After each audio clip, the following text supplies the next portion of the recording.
रसूलुल्लाह सल्लल्लाहु अलैहि वसल्लम ने भी बताया है कि जब दज्जाल के बारे में सुनो तो पहाड़ों की तरफ भागो। कुरान, इंजील और तौरात तीनों एक बात पर इशारा करते हैं कि पहाड़ सिर्फ पत्थर नहीं, रहस्यों के खजाने हैं।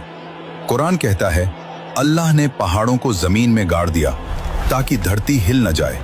तौरात में जब मूसा अलैहिस्सलाम को अल्लाह से बात करनी थी तो वो माउंट साइनाई पर गए। इंजील में ईसा अलैहिस्सलाम अक्सर पहाड़ों पर जाकर दुआ करते थे और इस्लाम में prophet Muhammad peace be upon him पर पहली वही गारे हिरा पहाड़ में उतरी।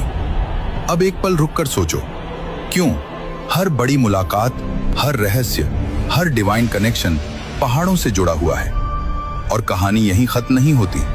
नूह अलैहिस्सलाम की कश्ती जूदी पहाड़ पर ठहरती है। हजरत सालेह अलैहिस्सलाम और उनकी कौम के सामने एक ऊंटनी पहाड़ को चीर कर निकलती है। असहाब कहफ 309 साल तक पहाड़ के अंदर सोते रहते हैं और आखिर जमाने में जब दज्जाल का खात्मा होगा तो ईसा अलैहिस्सलाम ईमान वालों को लेकर कोहे तूर की तरफ चले जाएंगे और फिर याजूज और माजूज पहाड़ों के पीछे से निकलेंगे। रसूलुल्लाह सल्लल्लाहु अलैहि वसल्लम ने भी बताया है कि जब दज्जाल के बारे में सुनो तो पहाड़ों की तरफ भागो। अल्लाह ने कुरान में कई जगह अलग अलग तरह से पहाड़ों के बारे में बताया है और हमने अभी तक पहाड़ों के बारे में गंभीर होकर सोचा क्यों नहीं? अल्लाह ने कुरान में कई जगह अलग अलग तरीकों से पहाड़ों का जिक्र किया है। कहीं उन्हें जमीन के खूंटे बताया, कहीं उन्हें निशानी बनाया, कहीं उनके रंगों की बात की, कहीं कहा अगर कुरान पहाड़ पर उतरता तो वो फट जाता और कयामत के दिन यही पहाड़ रुई की तरह उड़ जाएंगे। अब साइंस की तरफ आओ। साइंस कहती है ऊंचाई पर ग्रेविटी थोड़ी बदलती है, टाइम का फ्लो भी हल्का सा अलग महसूस होता है और कुछ थ्योरीज कहती हैं कि एक्सट्रीम जगहों पर स्पेस टाइम बेंड हो सकता है।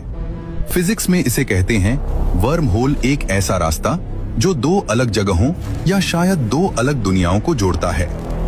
कुछ एक्सपेरिमेंट्स जैसे सर्न ये समझने की कोशिश कर रहे हैं कि क्या ऐसे पोर्टल्स पॉसिबल हैं।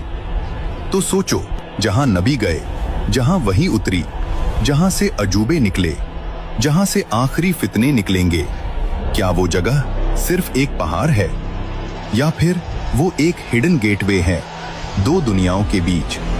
और सच ये है, हमने पहाड़ों को सिर्फ पत्थर समझ लिया है, लेकिन पहाड़ों में बहुत कुछ छुपा हुआ है। इसलिए अब वक्त आ गया है कि हम पहाड़ों को सिर्फ देखें नहीं, बल्कि उन्हें एक्सप्लोर करें।